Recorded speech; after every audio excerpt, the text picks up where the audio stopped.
Une humiliation historique frappe Poutine comme jamais auparavant après que l'Ukraine ait laissé les Russes sans essence, sans carburant et ait fait tomber l'image même d'un Kremlin maître de la situation. Chers amis, je rentre du travail à la maison. J'y vais à pied. Je conseille à tous de surveiller le niveau d'essence et de n'utiliser la voiture qu'en cas de nécessité jusqu'à la normalisation de la situation. Voyez, je parle ouvertement. Nous avons une certaine quantité de carburant restante. Soit nous faisons durer ce carburant jusqu'à l'arrivée du prochain lot, soit il s'épuise 2 fois plus vite. Et imaginez par exemple une semaine entière sans essence dans la ville. Une semaine entière sans aucune essence. C'est là que nous allons vraiment comprendre la gravité de la situation. Au cours des dernières heures, des rapports de surveillance ont signalé de la fumée près de Votkinsk, au centre de la Russie, après l'impact ou l'abattage possible d'un missile de croisière dans une région très éloignée de la frontière ukrainienne. Les soupçons portent sur l'usine de construction de machines de Votkinsk, une installation liée à la production de missiles utilisés par les forces russes. Saint-Pétersbourg, ville natale de Poutine, sera au cœur de l'incendie, soulignant la gravité de la situation. Incêndio político et militar. De nouvelles attaques visent des installations pétrolières dans la région baltique.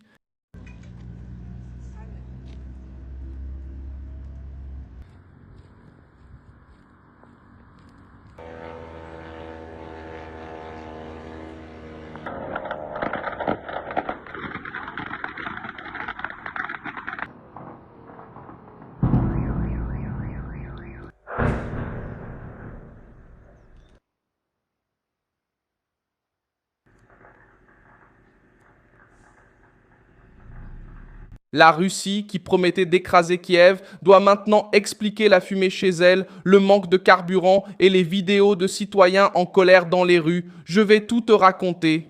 Si tu aimes ce genre de contenu direct et sans détour, pense à t'abonner parce qu'ici, il y a des vidéos comme ça tous les jours.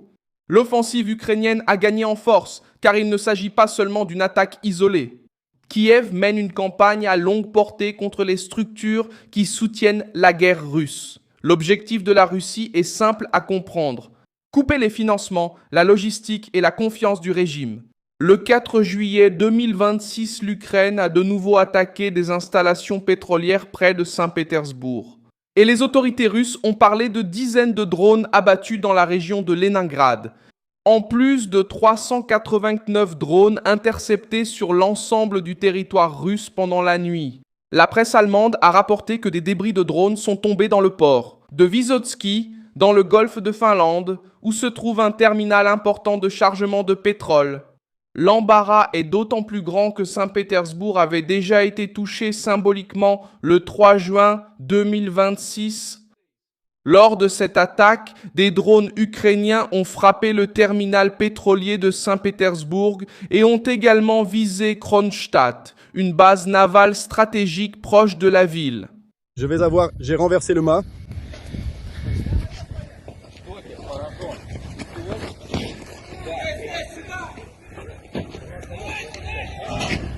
Qu'est-ce que c'est? C'est une base. Et maintenant? Que se passe-t-il? Que se passe-t-il? Que se passe-t-il? Au septembre, Aria. Au 1.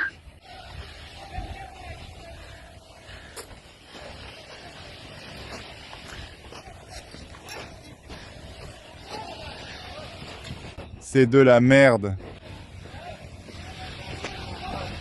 Ils nous ont fait tomber. Reuters a rapporté que Zelensky a confirmé l'attaque contre le terminal et a déclaré que des cibles militaires à Kronstadt avaient également été touchées. L'Associated Press a rapporté qu'un nuage de fumée s'est élevé au-dessus du port de la ville natale de Poutine, précisément au moment où la Russie tentait d'afficher sa puissance lors d'un événement économique international organisé par le Kremlin lui-même. C'est là que l'humiliation cesse d'être uniquement militaire et devient politique. Poutine a construit son image en affirmant que la Russie était une forteresse, que la guerre resterait loin des grands centres russes et que le citoyen ordinaire ne ressentirait pas le véritable poids de l'invasion. L'Ukraine a répondu par des attaques en profondeur, frappant les installations pétrolières, les bases, les usines et les symboles. L'Ukraine montre qu'elle est capable de menacer l'arrière industriel de la Russie et pas seulement les zones proches de la ligne de front. Zelensky tente de transformer ses attaques en un message politique clair. Il appelle cette campagne des sanctions à longue portée, car l'Ukraine fait par la force militaire ce que les sanctions économiques classiques n'arrivent pas toujours à faire, toucher au portefeuille de la guerre russe. Selon Reuters, Zelensky a déclaré que l'attaque contre le terminal pétrolier de Saint-Pétersbourg a eu lieu à environ 1100 km de la frontière ukrainienne et a affirmé qu'il y avait également eu des cibles militaires à Kronstadt. Kiev ne fait pas que se défendre. Kiev choisit des cibles qui ont une valeur financière et militaire. Robert Brovd, connu sous le nom de Madiar, commandant des forces de système non habité de l'Ukraine, a donné le ton de la réaction ukrainienne en déclarant que la cour n'est plus sous contrôle. La phrase a marqué les esprits parce qu'elle touche directement la propagande de Poutine, qui a toujours vendu l'image d'un homme fort, maître du rythme de la guerre et protecteur absolu du territoire russe. Reuters a décrit Brovd comme le commandant des forces ukrainiennes de drones et a rapporté qu'il dirige les opérations depuis un poste souterrain, avec pour objectif de couper la logistique, de frapper l'infrastructure militaire et de mettre la pression sur la capacité de la Russie à poursuivre la guerre. Brovd est également devenu une figure importante, car il représente la nouvelle phase de la guerre, moins de discours de parade militaire et plus de calculs, de précision et d'usure économique. Le Guardian avait déjà révélé que ces unités attaquaient désormais des cibles en profondeur en Russie, comme ports, raffineries et usines de missiles, semant la peur dans des zones jusque-là jugées éloignées du conflit. La crise du carburant aggrave les dégâts politiques.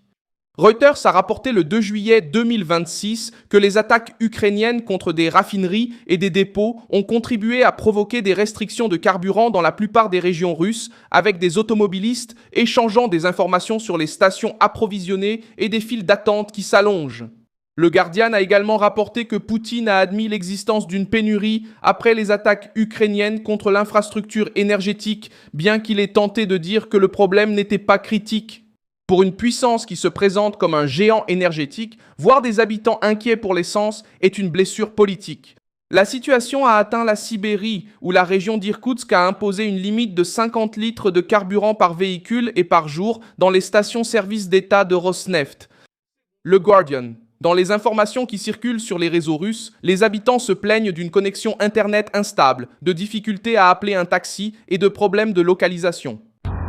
J'ai tout simplement perdu toute ma journée à Moscou. Maintenant, je suis assise ici, putain. Le temps est littéralement compté. Toutes mes tâches, toutes les démarches de la journée sont parties en vrille aujourd'hui. Toutes ces putains de géolocalisations. Putain, je comprends vraiment pas comment quelqu'un arrive à vivre ici. Je suis complètement anéantie.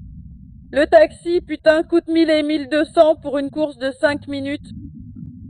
Et en plus, putain, je commande et cette merde n'arrive même pas. Je vais vers lui depuis 15 minutes. C'est normal, sérieusement? Putain, je comprends vraiment pas, les gars. Franchement, comment on peut vivre ici maintenant? J'en ai déjà marre. J'ai hâte de partir d'ici. La scène est simple, mais dévastatrice pour la propagande du Kremlin. La guerre est revenue aux portes de l'agresseur. La Russie voulait une Ukraine à genoux, mais maintenant, elle voit son propre arrière être testé par des drones, des missiles et des opérations à longue portée. La pression touche aussi la fierté militaire russe. Kronstadt n'est pas un point ordinaire sur la carte. C'est une base navale liée à la sécurité de Saint-Pétersbourg et au poids symbolique de la marine russe dans la Baltique. Même la vitrine historique de la Russie n'est pas intouchable. Reuters a rapporté que l'Ukraine a publié une vidéo d'une attaque contre une corvette russe en cale sèche à Kronstadt, bien que l'agence ait souligné qu'elle n'a pas pu vérifier la gravité des dégâts. L'avancée de l'Ukraine dans les attaques à longue portée se produit également alors que l'industrie militaire russe devient une cible répétée.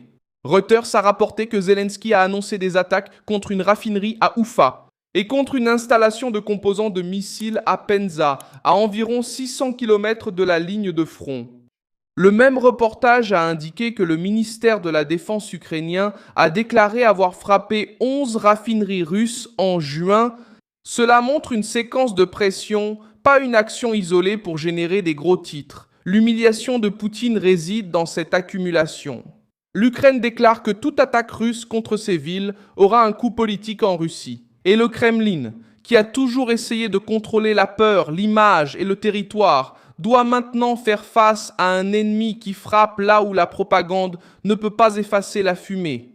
Merci beaucoup d'avoir regardé cette vidéo jusqu'à la fin. Soutenez notre projet et contribuez financièrement via la clé Pix qui apparaît à l'écran. Nous sommes une chaîne indépendante dont l'objectif est de vous fournir une information véridique. Votre contribution nous aide à rester debout.